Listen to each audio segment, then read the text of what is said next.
তুলার মতো নরম তুলতুলে গার্লিক নান রুটি বানাবো।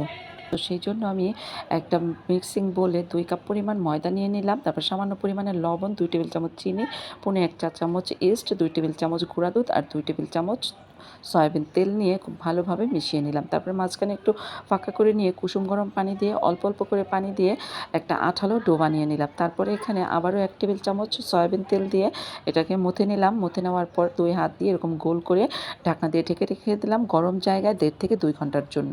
তো প্রায় 1.5 ঘন্টা পর আমি ফিরে আসলাম। এটা একদম ফুলে ডবল হয়ে গেছে। এখন আবারও এটাকে হাত দিয়ে খুব ভালোভাবে মথে নিলাম। তারপরে 5টা লেচি কেটে নিলাম। এখন এগুলোকে আমি রুটি বেলে নিব। রুটি বেলে নিয়ে একটু মোটা করে রুটি বেলে নিয়ে তারপরে এখানে রসুন কুচি দিয়ে আবারও বেলে নিলাম। রসুনগুলো সেট হয়ে গেল। এখন মিডিয়াম হিটে তাওয়া গরম করে আমি রুটিগুলোকে খুব সুন্দর করে ছেঁকে নিলাম। আপনারাও এভাবে খুব সহজেই নরম তুলতুলে গার্লিক নান রুটি বানাতে পারেন।